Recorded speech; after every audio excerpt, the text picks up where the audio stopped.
अब हामी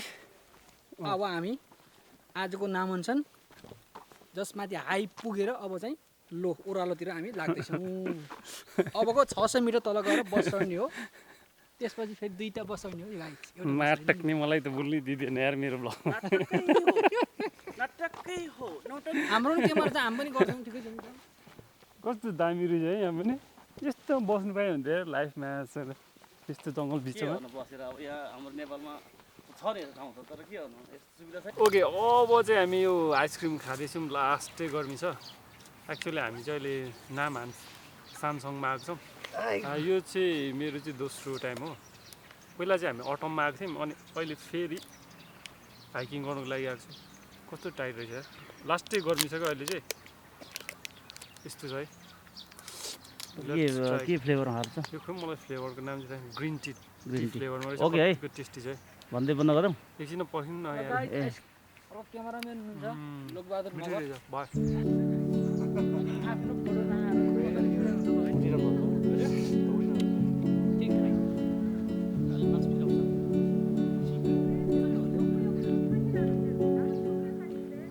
best thing है। म कोरिया आएपछि मन परेको सबैभन्दा बेस्ट कुरा चाहिँ मलाई मेरो घर जन्मस्थल कालीकोट हो। म चाहिँ झापाबाट। मेरो घर चाहिँ दोलखा, घर धरान। नेपालभरिको होइन, पूर्वदेखि पश्चिमतिरको साथीहरू चाहिँ भेट्न पाइयो, चिनजान गर्नु पायो। त्यो चाहिँ मलाई बेस्ट थिङ लाग्छ होइन। आज त्यस्तै गरेर आज फेरि मसँग एउटा नयाँ साथी छ। म मेरो साथीको बारेमा तपाईँहरूलाई सेयर गर्छु। हेलो गाइज, मेरो नाम चाहिँ पदम तामाङ, घर धरान। हाल अहिले दक्षिण कोरियामा आएको 10 वर्ष पुरा भयो। अहिले चाहिँ यहाँ साथीहरूसँग namhansanतिर घुम्न आएको बेलामा यसो मौका पारेर भाङ्रे इन्टरटेनमेन्ट ग्रुपसँग यसो घुमिदिउँ भनेर आएको। अब चाहिँ हामी यहाँबाट चाहिँ हाम्रो यात्रा सुरु गर्दैछौँ। आज हामी हाइकिङ गर्दैछौँ, स्पेसली माथि namhansanको अलिकति माथिको टप डाँडामा जान्छौँ, अनि एक राउन्ड घुमेर जान्छौँ। जस्ट हाइकिङ गर्नुको लागि आएको छौँ। यो ठाउँ चाहिँ पहिला पनि हामी आइसकेको छौँ। यो चाहिँ दोस्रो पटक हो मेरो चाहिँ। साथीहरूको त अझ धेरै भयो होला। यस यहाँ हाम्रो खास स्पेसली हामी चाहिँ हिजो यहाँ साथीको रुममा इन्भाइट गरेको थियो क्या हामीलाई, अनि उनीहरूको रुममा बसेर हिजो नै आएको थियौँ कि हिजो नाइटै। अनि यहाँ उनीहरूको रुमदेखि चाहिँ यहाँ नजिकै हो क्या, अनि त्यही भएर namhansan उनीहरूको रुममा आएकोलाई यता फेरि हाइकिङ गर्न आऊँ भनेर फेरि हामी आएको छौँ। अनि हिजो दामी हाम्रो पदमले दामी सुँगुरको मासु खुवाएको थियो, सुँगुरको मासु बनाएको थियो क्या, अनि खाइयो दामी। अनि बिहान जनक सरले फेरि भेज दामी खाइयो। अब चाहिँ हामी हाइकिङ सिधै।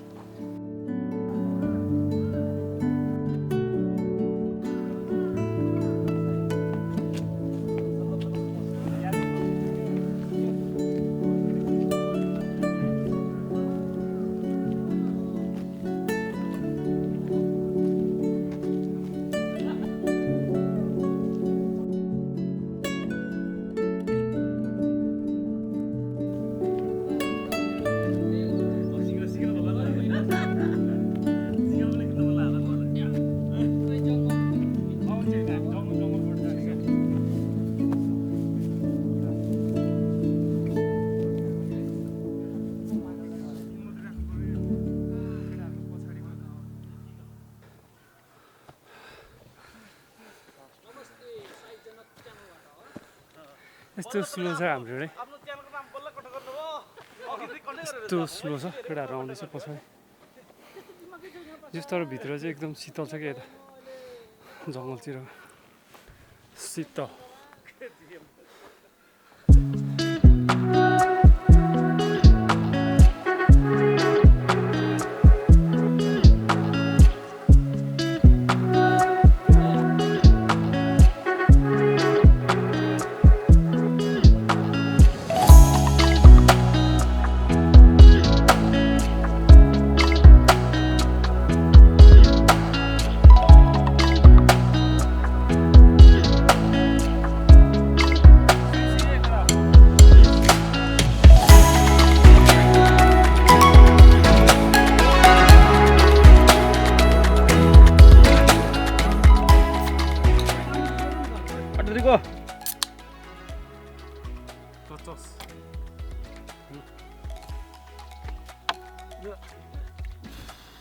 namhansan भिडियो गरिदेऊ त भाइ भन्छ भिडियो बोल्नै गरिदिनु छोडिहाल्यो। बोल्दैन क्या आफै कुरामा भोइसबाट हाल्यो नि भैँसहरू हालेर हो नि तपाईँ नि मान्छे त ख्वाजा पनि खाऊँ न अनि के यार त्यो ख्वाजा के खानु लिएको पूजा गर्नु लिएको होइन त खुट्टा हानेको त्यो के कस त्यो थ्योरीमा चाहिँ के रहेछ भन्दाखेरि वीरेन्द्र जस्तो चाहिँ कतिवटा थियो अरे होइन त्यो अनि पहिल्यैदेखि ट्रेनिङ गरेको थियो अरे क्या त्यो वीरेन्द्र कसरी हुन्छ कसरी वाक गर्छ किनभने बाहिरको मान्छे भित्र जानु दिँदैन थियो नि त अनि वीरेन्द्रकै गेटअपबाट गएर त्यसले मारेको भन्ने कुरा पनि जस्तो गरेको क्या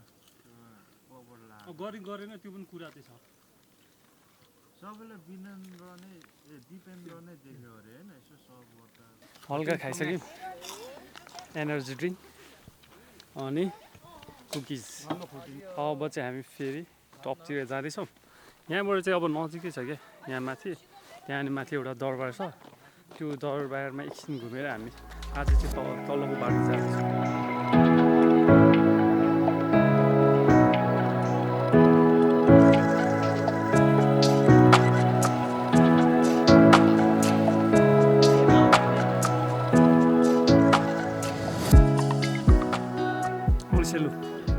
ठ्याक्कै चाहिँ सेम आम्लो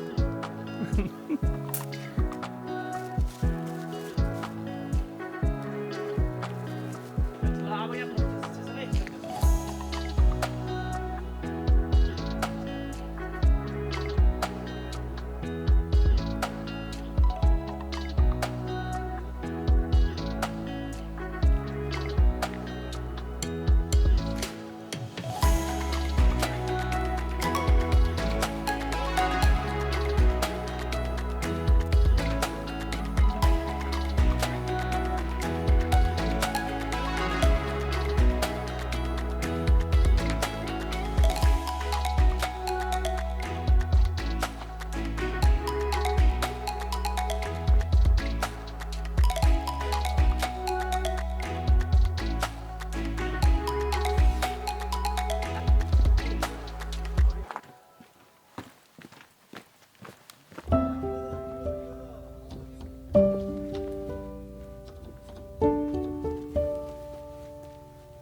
यहाँ एउटा इन्ट्रान्स रहेछ अब चाहिँ यहाँबाट चाहिँ हामी क्या मजाले हावा बाटोमा जाँदैछौँ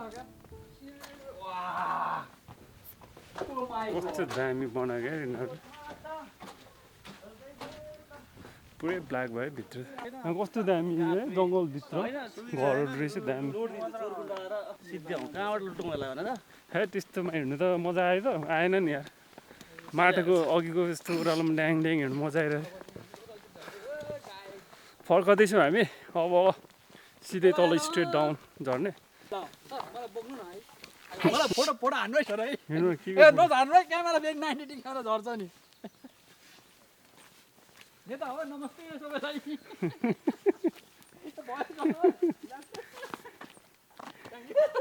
फेरि स्ट्रेट ओह्रालो फोटो सेसन हल्का गऱ्यौँ होइन यहाँबाट जनक सर यहाँ आउनु यता हो ल ल के अरे सही जनक बहादुर सही जनक बहादुर साई अनि अब आज हामी नामासन समथिङ सकिएर ओह्रालोतिर लागिरहेका छौँ जनक साई मेरो आजको दिन धेरै रमाइलो भयो जनक साई मेरो नाम ताकि भाङ्रेका क्याप्टेनसँग हिँड्न पाउँदा सौभाग्य जस्तो लागि ठानिरहेको छु मैले सुन न जनक साई मेरो नाम फोटो खिच्ने मेरो काम बेलुका गएपछि यति दिन्छु माम या या या केटाहरू लास्ट अर्कालाई सिकाएको घर मेरो दार्चुला घर मेरो दार्चुला अनि घर मेरो दार्चुला दुला नाक भाँच्ला घर मेरो दार्चुला निउसी नाक भाँचौला भन्छ नि न्यु खोइ कपाल लामो भइसक्यो घर मेरो दार्चुला स्ट्रेट ओह्रालो यहाँ चाहिँ तर खुसी भए नाचौला सिमेन्टेड छ क्या बाटो चाहिँ पैसा धेरै पाए नाचौँला होइन अनि रमाइलो गरौँला खुसी भए हाँसौला लोटो पऱ्यो भने घरतिर जाउँला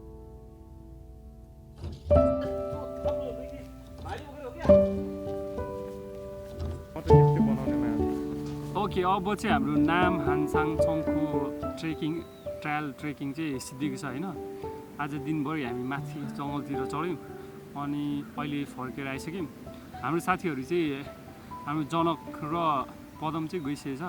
अब हामी चाहिँ खन्जु जानुपर्ने भएकोले 15-1 बस चढेर सिधै फोगनसम्म जाँदो रहेछ क्या, खन्जु जाँदो रहेछ।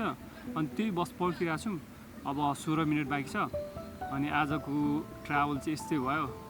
अब नेक्स्ट टाइम फेरि भेटौँ है त गाइस। सिउ बाई बाई। कालीकोटको त्यो सानो कथा फेरि सुनाउनु न। सानो कथा भन्दाखेरि अलिकति मानिसहरू हाँस्न सक्छन्। त्यो कुनै बेला चाहिँ कालीकोट भनेको दुर्गम ठाउँ नै हो, अहिले पनि दुर्गम ठाउँ नै हो। यतिखेर सरसफाइ गर्ने क्रममा मानिसको हरेक म भनेको अलिकति भिन्नै खालको मान्छे, सानैदेखि सरसफाइमा ध्यान दिने मानिस हुँ। त्यसैले अहिले कोरियाहरू पनि अब सरसफाइ सबैलाई सिकाउँछु।